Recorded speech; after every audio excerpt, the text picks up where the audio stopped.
Wilma Rudolph, the woman who learned to fly. When most people think of world champions, they imagine strong muscles, perfect health, and maybe a childhood full of medals. Wilma Rudolph had none of those.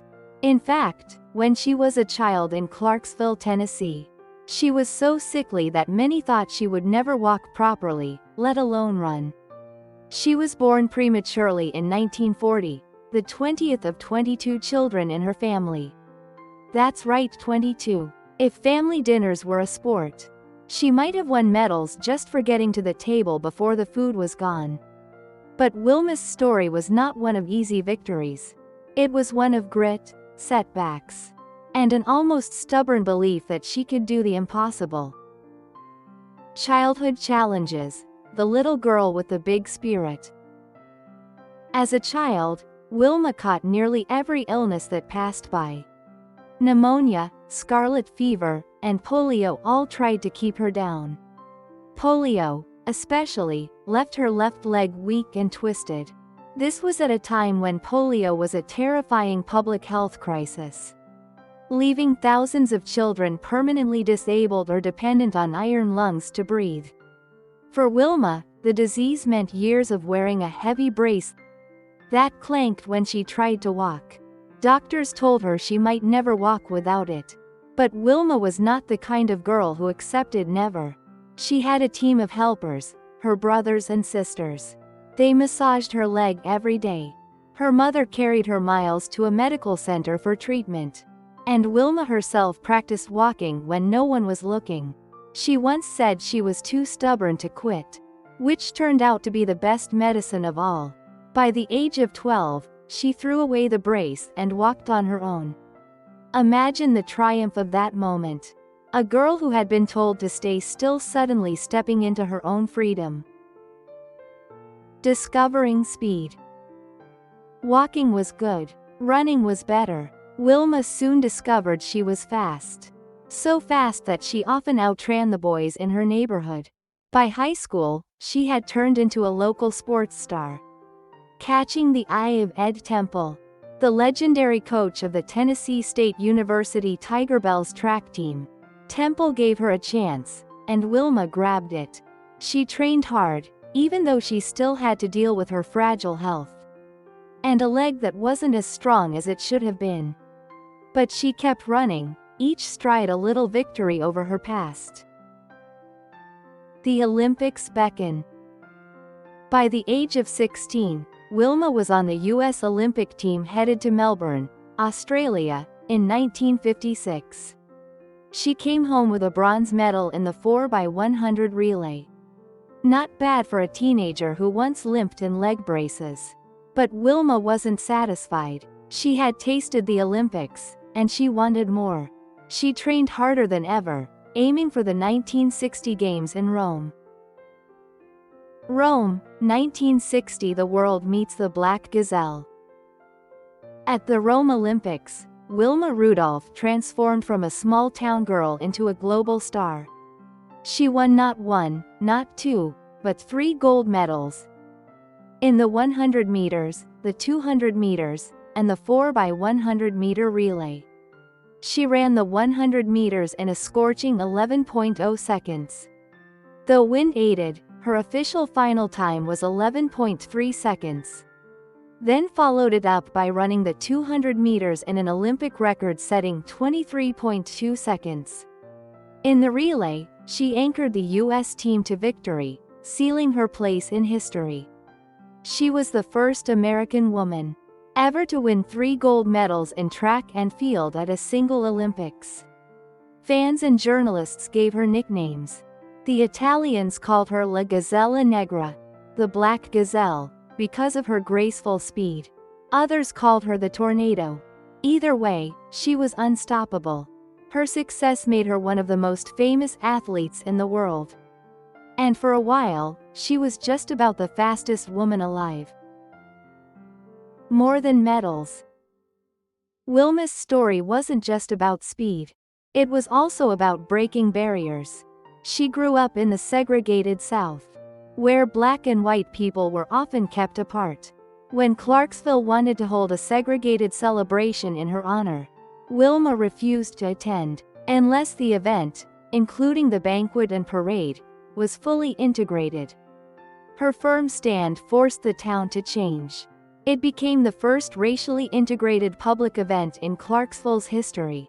That day, Wilma didn't just win for herself, she won for equality. She also inspired young women everywhere. At a time when sports heroes were almost always men, she showed that women could be champions too. Many young girls who saw Wilma run went home and laced up their sneakers, hoping to follow in her footsteps.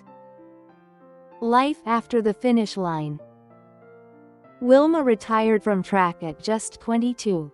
While most athletes were still at their peak, she became a teacher, a coach, and a mother. She traveled the world, telling her story, and encouraging others to believe in themselves. She once joked that after racing around the world, raising 4 children was the real marathon. And she was probably right. Her life wasn't always easy after the medals, but she carried the same determination into everything she did.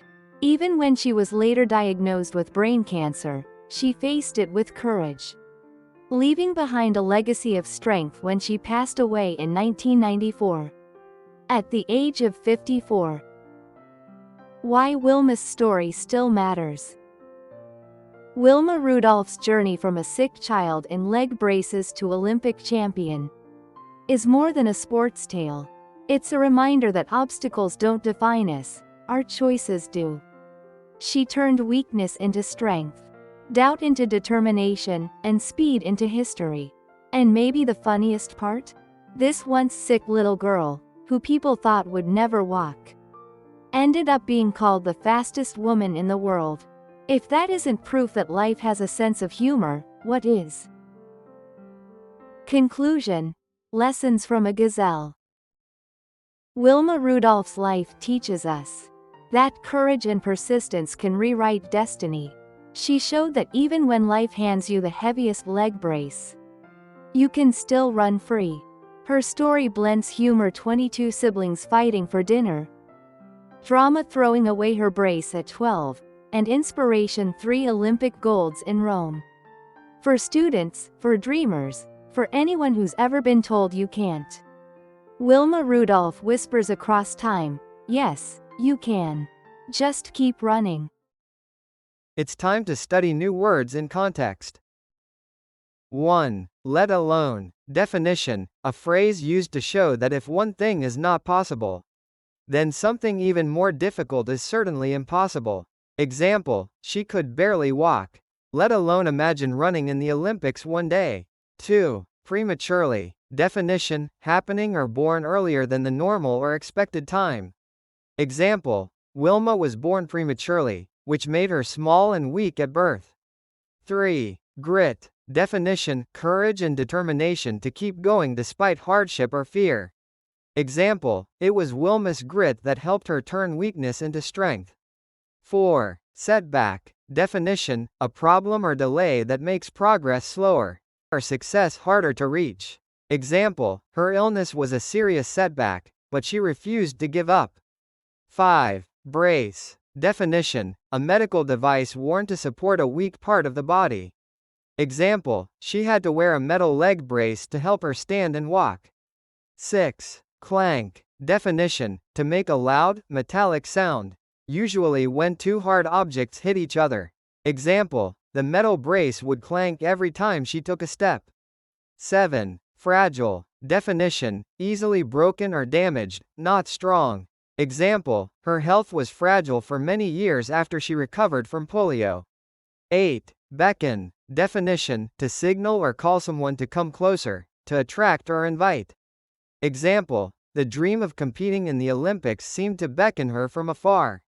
9. Gazelle. Definition: a graceful, fast-running animal, similar to an antelope, often used to describe a person who moves beautifully and swiftly.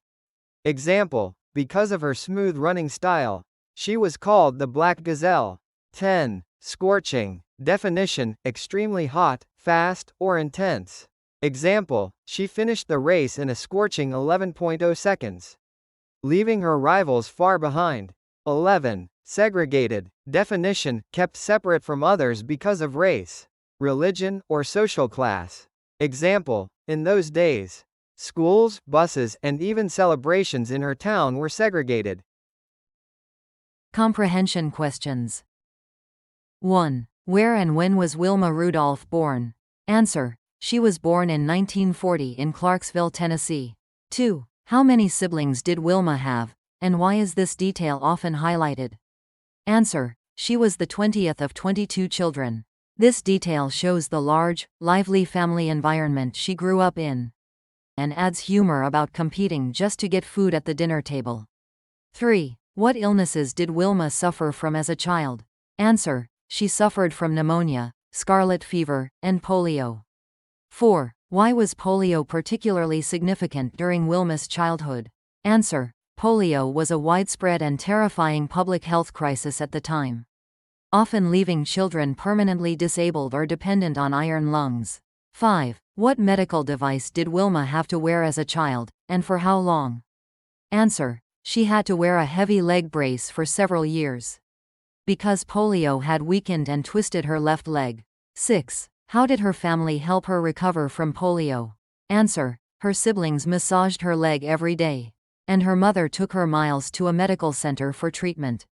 7. At what age did Wilma begin walking without her brace? Answer: by the age of 12, she was able to walk on her own. 8. Who noticed Wilma's athletic talent and later became her coach? Answer: Ed Temple, the coach of the Tennessee State University Tiger Bells track team. 9. What was Wilma's first Olympic appearance, and what medal did she win? Answer: her first Olympics was in Melbourne in 1956, where she won a bronze medal in the 4x100-meter relay. 10. At the 1960 Rome Olympics, how many gold medals did Wilma win, and in which events? Answer: she won 3 gold medals: the 100 meters, the 200 meters, and the 4x100-meter relay. 11. What were her record times in the 100 meters and 200 meters in Rome? Answer: she ran the 100 meters in 11.3 seconds, after a wind-aided 11.0, and the 200 meters in a record-setting 23.2 seconds. 12. What nicknames did Wilma receive for her speed? Answer: the Italians called her La Gazzella Negra, the Black Gazelle, and others called her the Tornado.